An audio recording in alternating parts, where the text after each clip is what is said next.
Bonjour. Dans la dernière vidéo que j'ai postée, nous avons parlé de Jack Parsons. Jack Parsons était le fondateur du JPL, qui est une agence qui existe encore, affiliée encore aujourd'hui à la NASA.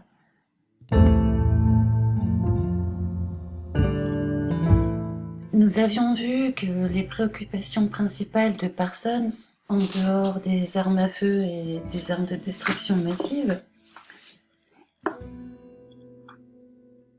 puisque je le disais, les fusées d'exploration spatiale sont des missiles. Fusée égale missile. Donc on va pouvoir dire que Jack Parsons c'était une sorte d'exception et que ces pratiques occultes de magiciens noirs, ces pratiques satanistes rattachées au grand prêtre Aleister Crowley, bon, on pourrait dire, allez, c'est dans sa vie personnelle, il a dévié, mais tout le reste du projet spatial reste très sérieux par contre. On pourrait se dire ça. On pourrait se dire ça si on s'en tenait là et qu'on n'allait pas regarder du côté des autres fondateurs et des autres participants à tous ces projets spatiaux. Vous verrez que tout ce qui est lié au projet spatial, à la conquête de l'espace, est lié aussi à l'occultisme et à la magie noire. Qu'on y croit ou non, en tout cas, les personnages importants qui ont jalonné l'histoire de la conquête spatiale, eux, y croient très fort. Et ce n'est pas un hasard si conquête spatiale et satanisme sont liés. Vous savez que Satan est appelé le père du mensonge dans la tradition chrétienne. Alors on a vu Jack Parsons. Je vais passer rapido sur lui parce qu'on a déjà eu l'occasion de voir beaucoup de choses sur lui. Donc c'est pas forcément nécessaire de rentrer dans le détail non plus. Je vois que Vice produit régulièrement des articles sur Jack Parsons. D'ailleurs, une série télé va bientôt lui être consacrée. J'imagine que ça va être une nouvelle fois l'occasion de réécrire l'histoire. Vous voyez comment les agences spatiales et l'histoire de la conquête spatiale est vraiment intimement tressée avec l'industrie de la fiction et du spectacle, qu'est le cinéma ou la télévision. Si je vais voir du côté d'un autre fondateur du JPL, Guösen,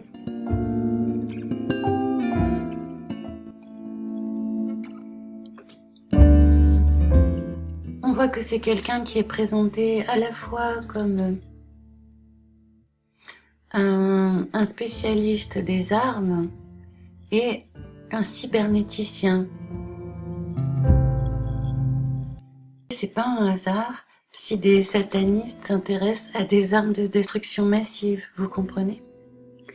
Alors, QSN, je sais pas s'il était sataniste, mais en tout cas, il était cybernéticien. En tant que cybernéticien, il s'intéressait à la science du contrôle des systèmes autogouvernés. Par système autogouverné, entendez être humain.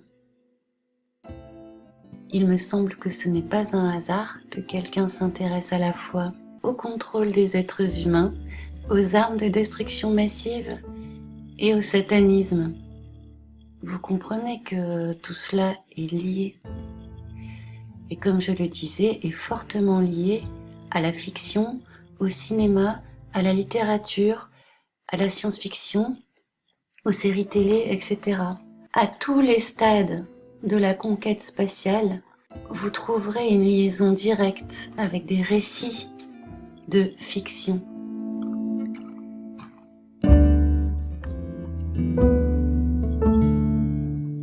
Donc ce QSN, Arthur C. Clarke parle de lui dans des romans de science-fiction, dans son roman de science-fiction 2010, Odyssey 2.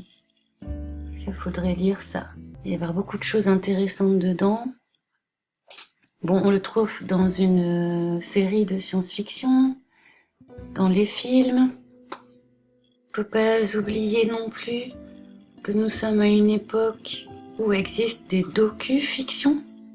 Bon, depuis le départ, que ce soit avec Jules Verne, De la Terre à la Lune, ou même dans les années 60, avec 2001, l'Odyssée de l'espace, écrit par Arthur C. Clarke et tourné par Stanley Kubrick, il y a à chaque fois un lien direct entre la fiction et ce qui se produit très peu de temps après. Hein. C'est comme si, en fait, le récit, la fiction, les auteurs de science-fiction étaient là pour nous préparer à un événement qui, sans cette préparation, nous semblerait impossible ou très difficile à croire.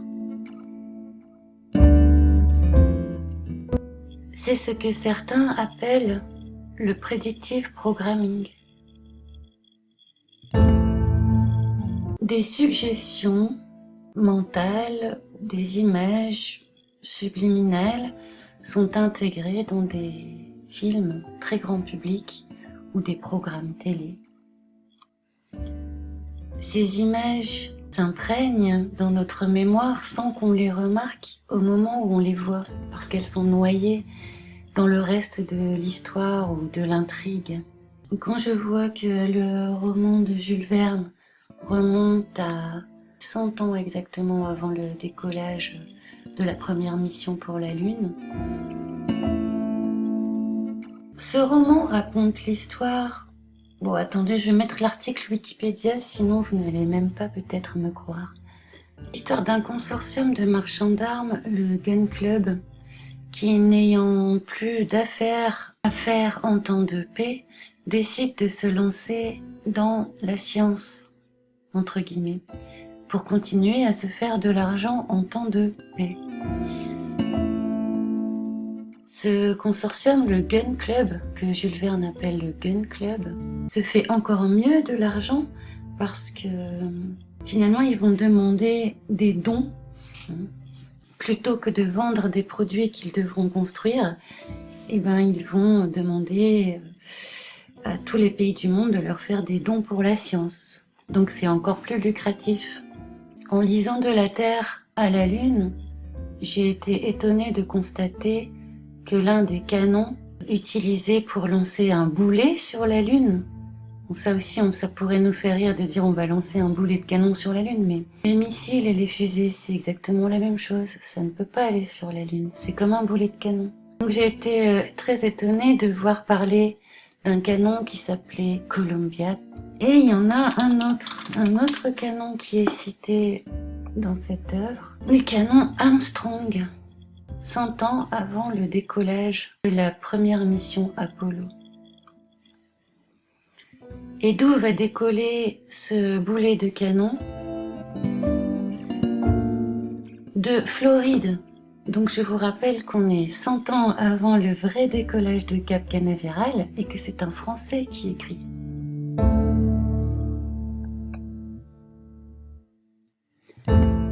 À mon avis, il y a beaucoup d'autres choses à trouver dans la littérature de Jules Verne. Il faut prendre le temps de le lire. Moi, je n'ai lu De la Terre à la Lune qu'une seule fois, donc j'ai évidemment vu les choses qui sautent aux yeux, mais il faudrait le relire et je pense qu'on trouverait d'autres éléments du scénario futur qui s'est développé 100 ans après. Donc c'était une sorte de predictive programming. Mais on pourrait aussi citer en 1901 le roman de H.G. Wells, Les premiers hommes dans la Lune. Celui-là, je ne l'ai pas lu. Connaissez-vous l'expression hard science fiction? C'est un genre de science-fiction dans lequel les technologies décrites, les formes sociales présentes, ne sont pas en contradiction avec l'état des connaissances scientifiques, ou plutôt, disons, prédisent certains états de fait qu'on pourra observer plus tard.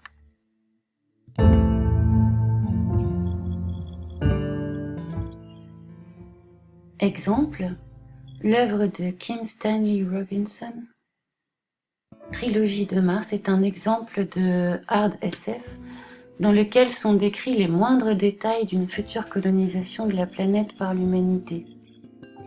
Composition et sélection de l'équipage, installation de la base, terraformation de la planète, etc. Donc ça, c'est un roman qui a été écrit en quelle année? Ok, c'est dans les années 90. Bien, ces dernières années, il a été question de terraformer Mars. Je ne sais pas si vous imaginez ce que ça signifie. Ça veut dire que on prétend changer l'atmosphère de toute une planète. On prétend y aller avec un petit engin spatial et avoir, je sais pas, transporté suffisamment d'instruments à bord, j'en sais rien, et changer complètement l'atmosphère de cette planète. Est-ce qu'on l'a déjà fait ici, sur Terre? Est-ce qu'on a déjà changé quelque chose comme ça? Je sais pas si vous imaginez ce qu'on vous raconte. En tout cas, je vous dis à bientôt et merci de m'avoir écouté. On en reparle plus tard, c'est sûr.